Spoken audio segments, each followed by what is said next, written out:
করোনায় আক্রান্ত হয়ে রাজ্যের প্রথম কোন নেতার প্রয়াণ হল। রবিবার সকালে জিবি হাসপাতালে চিকিৎসাধীন অবস্থায় অমরপুরের প্রাক্তন বিধায়ক মনোরঞ্জন আচার্য প্রয়াত হন। তিনি গত কয়েকদিন ধরেই জিবি হাসপাতালে চিকিৎসাধীন ছিলেন বলে খবর।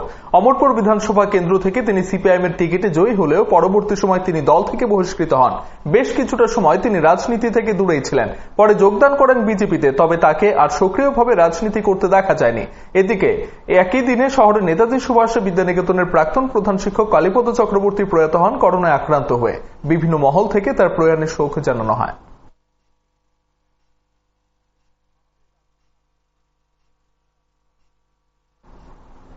শহরের বরজলা স্কুলে জনৈক স্বাস্থ্যকর্মীর পচা গলা মৃতদেহ উদ্ধারের ঘটনায় চাঞ্চল্য ছড়ায়। পরিবারের লোকজনের কথা অনুযায়ী গত 1 সেপ্টেম্বর থেকে স্বাস্থ্যকর্মী সোনাই দাস নিখোঁজ ছিলেন। রামনগর ফাঁড়িতে তার নিখোঁজ হওয়ার বিষয়ে গত 7 সেপ্টেম্বরে অভিযোগ জানানো হয়েছিল। এদিন বরজলা স্কুল এলাকার লোকজন মৃতদেহ উদ্ধারের খবর পেয়ে সেখানে ভিড় জমায়। পুলিশ তার পরিবারের লোকজনকে ডেকে এনে মৃতদেহ শনাক্ত করায়। কিভাবে ওই স্বাস্থ্যকর্মীর মৃত্যু হয়েছে তা এখনো জানা যায়নি। পুলিশ জানায় তার মোবাইল ফোন খতিয়ে বোঝা গেছে গত 1 সেপ্টেম্বরের পর আর কারোর সাথে কথা হয়নি। বরজলা এলাকায় সোনাই দাস ও পরিবার ভাড়া থাকে।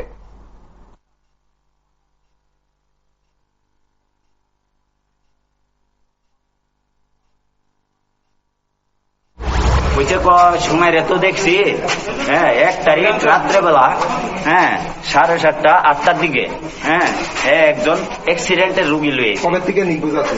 1 তারিখে। কিছু একটা বডি মানে হাইট টাইট আমার মানে চেহারা মানে চেহারাটা সেম হইতা। কোন থানা? ওইটা রামনগর থানা। শ্বশুর বাড়িতে বেড়াতে এসে বিষ খেয়ে আত্মহত্যা এক ব্যক্তির। মৃতের নাম জুটন মিয়া, বাড়ি সিধায় মোহনপুরে। জানা গেছে 7 বছর আগে পূর্ব পাথারিয়াদার এলাকার বাবুল মিয়ার কন্যার সাথে বিয়ে হয়েছিল তাদের কন্যা সন্তানের জন্ম হয়। তারপরে কাজের জন্য বিদেশে যাওয়ার স্ত্রী বাপের বাড়িতে চলে আসে। দেশে ফিরে এসে দ্বিতীয় বিয়ে করে জুটন। তারপর প্রথমা স্ত্রীর সাথে ঝামেলা সৃষ্টি হয়। পরে সালিশি সভার মাধ্যমে সমাধান হয়। 7 দিন আগে শ্বশুর বাড়িতে বেড়াতে আসে। শনিবার আচমকা বিষ পান করে সে। হাসপাতালে নিয়ে আসার আগেই তার মৃত্যু হয় বলে চিকিৎসকরা জানান। কালকে তো আমি বাড়িতে মধুপুর বাজারে আসছিলাম, বাজার থেকে গেছি, গিয়ে তাই না আইসে, তাই না আমার দেখে তাই না আমার আসিতে মজে রয়েছে। তা কইতেছে তুমি বাদ যেতে না। আমি কই যাবো, তুমি ভালো এসে তুমি নেশা ছাড়ছি নি। এটা কয়েছে রে। এবারে আবুর লোকের কথা কইছে, আবুর আদর টুদুর করছে। এবারে আমার বোন আছে, বোনের লোক কথা ভিতরে কইছে করে টেরে সাইরে আইসে আমার কইতেছে ভাত খাবি নি। খামো ভাত দো, ভাত খাই যাবো। এই কথাটা কয়ে এসে আমার তরকারি গরম করতে গেছি, গ্যাসে এবার কই আমি আইন না ভাত খেতাম। এটা করে দিদি তাই না বিষ খাই লিছে। বিষটা কোন জায়গাতে ছিল? বিষ আবু দেখছে, আবুরে জিঙ্গান আবু কই দেখছে না। বিষ কি আপনার ঘরে আসছিল? না না, ঘরে ছিল না। তো কোন জায়গাতে আনছে মনে হয় আপনার? আবুরে প্রথম আয় বলে কইছে যে জান্নাত আমি বাবু আজকে মারা যাবো। ও কি রে বাবু বিষ লিয়েছি। তুমি বললাম কি ওর কাছে কই না, এই কথাটা কইছে। পরে আমরা বাড়িতে গেছে, পরে মারা গেছে। পরে আবু কইতাছে সবাই গেছে আমার বাবু তো এই কথা কইছে, আমার বাবু না করছে, আমি কেউ গেছে এই কথাটা কইতাম। একই দিনে যুব মোর্চার উদ্যোগে 2টো জায়গায় রক্তদান শিবিরের আয়োজন করা হয়। 2টো শিবিরের উদ্বোধন করেন মুখ্যমন্ত্রী বিপ্লব কুমার দেব। একটি শিবির হয় 6 আগরতলা যুব মোর্চার মন্ডলের উদ্যোগে, অপরটি হয় 4 বরজলা যুব মোর্চার মন্ডলের উদ্যোগে। মুখ্যমন্ত্রীর ভাষণ রাখতে গিয়ে প্রধানমন্ত্রীর প্রশংসায় পঞ্চমুখ হন।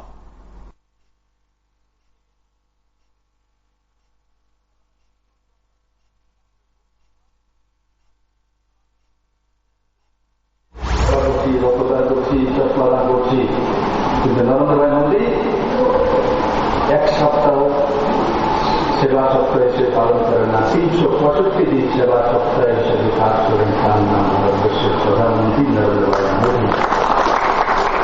365 দিন সেবা দিন হিসাবে পালন করেন এমন একজন প্রধানমন্ত্রী আমার জন্য এটা আমরা পেয়েছি। আশা করি আমাদের যে স্বপ্ন, ত্রিপুরার যে স্বপ্ন, ভারতের যে স্বপ্ন, ভারতবর্ষের যে স্বপ্ন যে আমরা দুনিয়ার মধ্যে শ্রেষ্ঠতম দেশ হবো, কিন্তু আবারও আজকে বিশেষ সমস্ত করার আগে আমি বলবো এত বড় প্যান্ডামিক হয়েছে, 130 কোটি ভারতবর্ষের দেশ, কোন রাজ্যের কোন প্রান্ত থেকে এক ব্যক্তিও খিদার যন্ত্রণা মৃত্যু হয়েছে তার কোনো খবর কোনো জায়গাতে নিয়ে এটা হচ্ছে মোদী প্রশাসন। কংগ্রেসের ডাকা বন্ধের তীব্র বিরোধিতা করল বিজেপি। রবিবার প্রদেশ মুখপাত্র নবেন্দ্র ভট্টাচার্য সাংবাদিক সম্মেলন করে বলেন, মানুষের স্বাভাবিক জীবনযাত্রায় কেউ বাধা সৃষ্টি করলে তাদের বিরুদ্ধে যেন কঠোর থেকে কঠোরতর ব্যবস্থা নেওয়া হয়। প্রশাসনের কাছে বিজেপির তরফ থেকে এমনই দাবি জানানো হয়েছে। তিনি বলেন, করোনা পরিস্থিতির জন্য এখনো অনেক কিছুতে বিধিনিষেধ রয়েছে, তারপরেও মানুষের জীবনযাত্রা অনেকটাই স্বাভাবিক হয়েছে, তাই কেউ যাতে এতে বাধা সৃষ্টি না করে সে আহ্বান বিজেপির।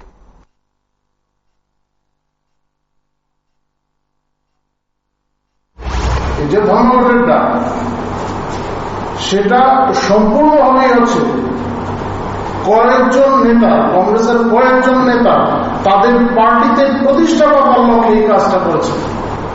মানুষের পরিষেবা স্বাভাবিক রাখতে স্কুল, কলেজ, অফিস, আদালত যেভাবে চলছে, বিভিন্ন ক্ষেত্রে তো অবশ্যই কোভিড এর কারণে অনেক নিয়ন্ত্রণাদেশ আছে, কিন্তু কোনোভাবেই সাধারণ মানুষের যে স্বাভাবিক জীবনযাত্রা এখন যেটা চলছে তা যাতে কোনোভাবেই বাধাপ্রাপ্ত না হয়। প্রয়োজনে এই সমস্ত ক্ষেত্রে যারা এই ধরনের পরিস্থিতি সৃষ্টি করবে বা স্বাভাবিক জীবনযাত্রা বিঘ্নিত করার চেষ্টা যারা করবেন, তাদের বিরুদ্ধে যাতে কঠোর থেকে কঠোরতম ব্যবস্থা না হয়। 21 সেপ্টেম্বর রাজ্যে 12 ঘন্টার বন্ধের সমর্থনে কমলপুরে কর্মী সমর্থকদের নিয়ে বৈঠক করেন কংগ্রেস নেতা সুবল ভৌমিক। রবিবার তিনি সেখানে গিয়ে দলীয় কর্মী সমর্থকদের সাথে বন্ধ সফল করার বিষয়টি নিয়ে আলোচনা করেন। পরে কমলপুর প্রেস ক্লাবে সাংবাদিক সম্মেলনের মাধ্যমে তিনি তুলে ধরেন রাজ্যের বর্তমান হাল হকিকত। করোনা মোকাবেলায় সরকার একেবারে ব্যর্থ বলে করোনা প্রাদুর্ভাবের জন্য সাধারণ নাগরিকের অসচেতনতা এবং সংবাদ মাধ্যমের উপর দায়ী চাপাতে চাইছেন বলে জানান সুবল ভৌমিক। এই অরাজকতার পরিবেশের বিরুদ্ধে 12 ঘন্টার বন্ধ সফল করার দাবি জানান তিনি।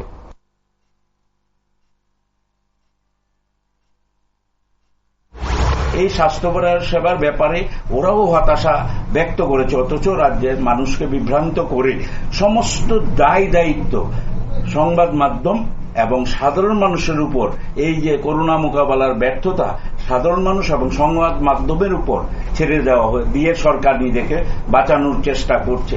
এটা শেষ ডুবন্ত তরী, সেটা বাঁচানোর যেভাবে চেষ্টা চলছে। উদ্ভট সব রাজ্যে যখন মানুষ গ্রাম পাহাড়ে খাওয়া নেই, তখন 23 কোটি টাকা ব্যয় করে হেলিকপ্টার কিনতে যাচ্ছে মুখ্যমন্ত্রী। দুর্ভাগ্য। গত দুদিন সমালোচনা হওয়ার পরে এখন বলছে আমরা বছরে 12 কোটি টাকা ভাড়ায় হেলিকপ্টার নেব, তাহলে মাসে 1 কোটি টাকা। আমাদের মতো রাজ্য 23 কোটি টাকা দিয়ে 50,000 পরিবারকে 5,000 টাকা করে দেওয়া যাবে যখন পাহাড়ে খাদ্য নেই।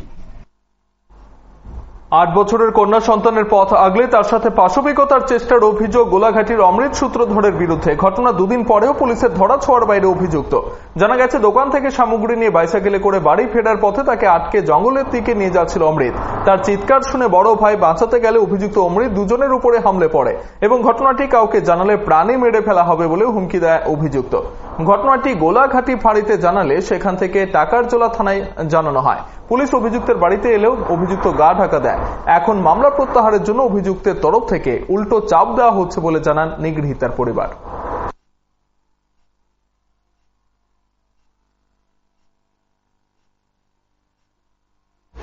আমরা এলাকাতে গত বৃহস্পতিবার দিন বিশ্বকর্মা পূজার দিন ছোট বাচ্চারা রাস্তাতে ধইরা নিয়া এই জঙ্গলটার ভিতরে ইন্ডিয়া উড়াইয়া নিছে, নিয়ে সেটা মহিলা রক্ত মুক্ত লইছে।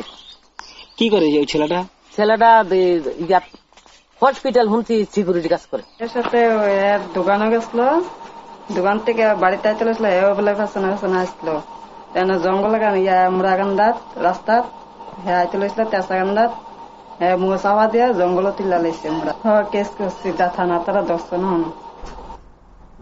সোনামুড়া থানাধীন ময়নামা গ্রামে 3 নম্বর ওয়ার্ডে এক ষাঁড় বোঝায় বোলেরো গাড়ি দুর্ঘটনাগ্রস্ত হয়। ওই গাড়িটি নিয়ন্ত্রণ হারিয়ে রাস্তার পাশে পড়ে যায়। এতে আহত হন 2 জন। আহতদের উদ্ধার করে হাসপাতালে নিয়ে যাওয়া হয়।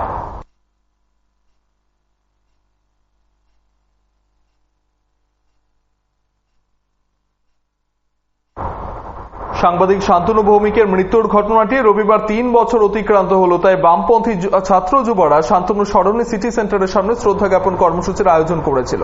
সেখানে উপস্থিত ছিলেন মানিক দেব, পবিত্রকর রাধাচরণ দেববর্মা, নবারুণ দেব সহ অন্যান্যরা। তারা শান্তনুর প্রতিকৃতি এবং শহীদ বেদিতে ফুলমালা দিয়ে শ্রদ্ধা জ্ঞাপন করেন।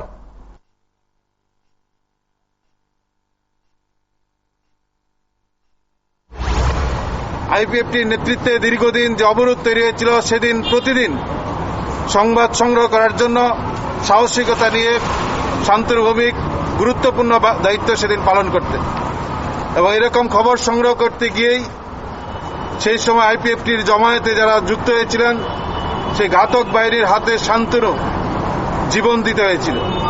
আমরা আজকের দিনে দাঁড়িয়ে আমরা সেদিন দেখেছিলাম জমায়েতে যারা যুক্ত হয়েছিলেন তারা ত্রিপুরাল্যান্ড চাইতেন, ত্রিপুরাল্যান্ডের দাবিতেই সেই জমায়েত এবং তাদেরকে যুক্ত করে আমাদের রাজ্যের জোট সরকার তৈরি হয়েছে এবং একদিকে ত্রিপুরাল্যান্ডের দাবি আর বিজেপির নেতৃত্বে এই জোটকে নিয়ে এই সরকার তৈরি হওয়ার পর প্রতিদিন প্রতি মুহূর্তে আমাদের রাজ্যের সব অংশের মানুষের উপর অর্থনৈতিক, সামাজিক, রাজনৈতিক নানা দিক থেকে আক্রমণ তীব্র থেকে তীব্রতর হচ্ছে। বিজেপির বিভিন্ন কিছু মোর্চার পাশাপাশি কিছু শাখা সংগঠন করা হয়েছে। বিজেপির কেন্দ্রীয়ভাবে 12টি শাখা আছে, তার সাথে প্রদেশ কমিটি আরো 5টি শাখা গঠন করেছে। তারই একটি কোঅপারেটিভ শাখা, ওই শাখা রাজ্য কমিটির সদস্যদের বৈঠক হয় রবিবার। বিজেপির প্রদেশ সভাপতি ডাক্তার মানিক সাহা এই বৈঠকে উপস্থিত ছিলেন। সাথে ছিলেন ওই শাখার আহ্বায়ক অভিজিৎ দাস এবং সহকারী আহ্বায়ক সমীর দাস। কেন্দ্রীয় নির্দেশে যে স্টেট কমিটিতে 11 জনের এক কমিটি বানাতে হবে, 2+9 মানে কনভেনার, কো কনভেনার এবং বাকি সব মেম্বার। সেইভাবে ডিস্ট্রিক্ট লেভেলে 9+2 মানে 9 অর্থাৎ 7+2, সেইভাবে মন্ডলেও আমাদের 7 জনের কমিটি বানাতে হবে, 5+2। মূলত এই যে কোঅপারেটিভের বিভিন্ন আমাদের কোঅপারেটিভের সোসাইটি আমাদের আছে, তো সেইগুলো অ্যাকচুয়ালি আমাদের ভারতীয় জনতা পার্টির তরফ থেকে এতদিন পর্যন্ত ঠিকঠাকভাবে দেখভাল হচ্ছিল না। তো প্রচুর বেনিফিশিয়ারি যেতে আছে, তো ওদেরকে ঠিকভাবে ওরা যাতে বেনিফিট পাচ্ছে কিনা এবং আমাদের ভারতীয় জনতা পার্টি এই বিষয়ে যে সজাগ এবং তাদের সাথে সুসম্পর্ক রাখতে চায়, কোথাও যারা স্টেক হোল্ডার আছে তাদের যদি কোনো অসুবিধা হয় তাদেরকে ঠিকভাবে বোঝানো এবং ঠিকভাবে যাতে ওরা সুযোগ সুবিধাগুলো পায়, সেই জন্যই এই কমিটি বানানো।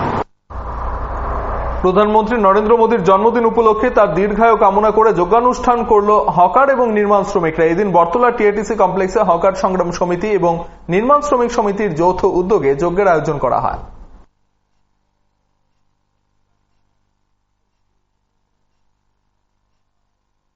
ভারতের মাননীয় প্রধানমন্ত্রী শ্রী নরেন্দ্র মোদীজির 70তম জন্মবার্ষিকী পালন চলছে সারা রাজ্যব্যাপী এবং দেশব্যাপী। তেমনি আমাদের শ্রমজীবী অংশের মানুষরা ওনার এই জন্মদিনের এই 70তম জন্মদিনকে সামনে রেখে আমরা ওনার দীর্ঘায়ু কামনার জন্য ত্রিপুরা ফুটপাত হকার সংগ্রাম সমিতি ও অল ত্রিপুরা নির্মাণ শ্রমিক সমিতির যৌথ উদ্যোগে আমরা ওনার দীর্ঘায়ু কামনার জন্য একটা মহাযজ্ঞ অনুষ্ঠান আমরা পালন করতে চলেছি। পাশাপাশি বিকেলবেলায় প্রায় 450 থেকে 550 বা তার অধিক ডিস্টেন্স মেনটেন করে এবং সরকারি নিয়ম নীতি মেনে আমরা সবাই হাতে রেডিমেড প্যাকিং প্রসাদ ওনাদের হাতে তুলে দেব। বিজেপি সমর্থিত শ্রমিক সংগঠনগুলোর কাজে এখনো চলছে। উন্নয়ন মঞ্চ নামের সংগঠনের বেশ কয়েকজন সমর্থক এদিন বিএমএস অনুমোদিত ই রিক্সা শ্রমিক সংঘে যোগদান করেন। ই রিক্সা শ্রমিক সংঘের নেতারা তাদের হাতে সংগঠনের পতাকা তুলে দেন। পরে তারা জানান, উন্নয়ন মঞ্চের যেভাবে কিছুদিন পরপর নাম পাল্টাচ্ছে তাতে বিভ্রান্ত সাধারণ শ্রমিকরা।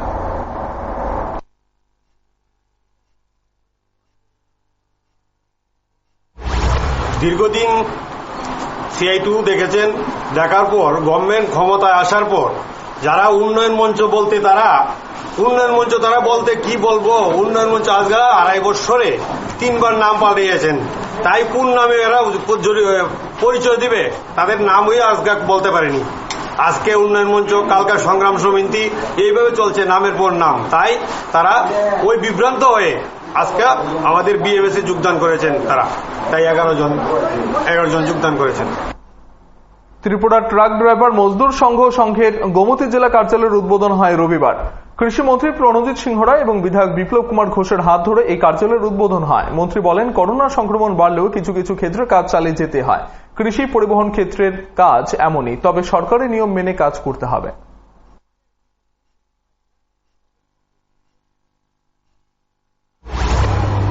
উদ্বোধনী অনুষ্ঠান কিংবা এই ধরনের জমায়েতি অনুষ্ঠান যতটা না হয় ততটাই ভালো। কিন্তু কয়েকটি ক্ষেত্রে এই কোভিড-19 এই মহামারী, এই ব্যাপক সংক্রমণের পরেও বিশেষ কয়েকটা শ্রেণী যেখানে কাজের পরিধিকে থামিয়ে রাখা যায় না,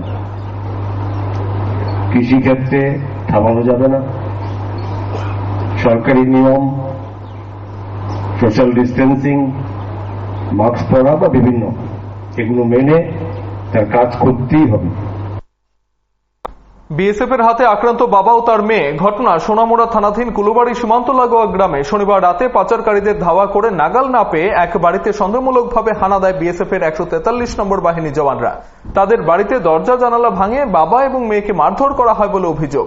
খবর পেয়ে সোনামুড়া থানার পুলিশ ঘটনাস্থলে আসে। সীমান্ত রক্ষীদের অভিযোগ, স্থানীয়রা তাদের উপর ইট পাটকেল মেরেছে। যদিও তা অস্বীকার করেন স্থানীয়রা। আহতদের নিয়ে যাওয়া হয় হাসপাতালে। প্রায়শই এই ধরনের ঘটনা ঘটায় স্থানীয়রা আতঙ্কিত বলে জানান।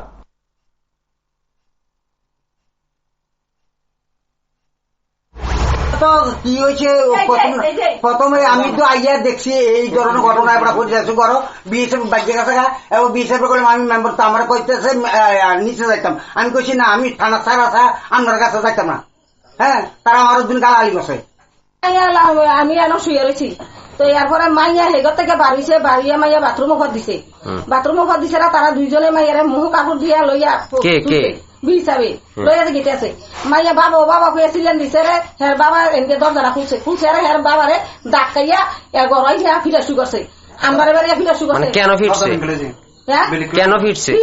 তারা বলে কি মাল পাইছে, আমরা ইয়ে করছি এন আসছিলাম কি রে। প্রতিবেশীর বাড়িতে গরু আনতে গিয়ে দুই যুবকের হাতে আক্রান্ত হন বয়স্ক মহিলা। এমনকি তার শ্লীলতাহানিও করা হয়েছিল। সবচেয়ে উল্লেখযোগ্য বিষয়, অভিযুক্তের মধ্যে একজন পেশায় শিক্ষক। ঘটনা বিশালগড়ে। অভিযুক্তদের নাম বিপ্লব নম এবং বিশ্বজিৎ নম। আক্রান্ত মহিলা জানান, মহিলা থানায় অভিযোগ করার পরেও তারা কোনো ব্যবস্থা গ্রহণ করেনি।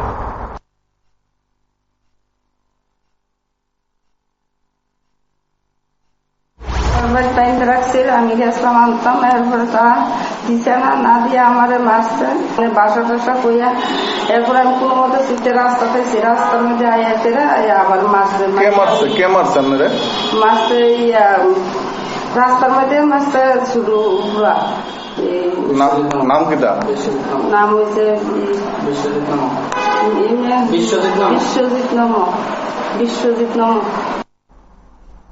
রাস্তার পাশের গাছ ভেঙে পড়ে যাত্রী দুর্ভোগ চরমে। গন্ডাছড়া ডম্বুরনগর ব্লক চৌমনি এলাকায় এই ঘটনা। বহু পুরনো একটি নিম গাছ বিদ্যুতের খুঁটি সহ ভেঙে পড়ে।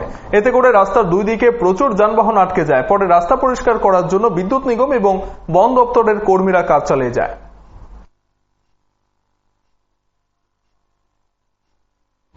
আমরা বন দপ্তরে খবর পাইলাম যে এখানে একটা গাছ পড়ছে। তো গাছ পড়ার সঙ্গে সঙ্গে আমরা এখানে আসলাম। আমরা সহকর্মী নিয়ে আমরা সাফাই কাজে আমরা নিযুক্ত হলাম। আশা করি ঘন্টাখানেকের মধ্যে এটা পুরোপুরি রোড ক্লিয়ার হয়ে যাবে।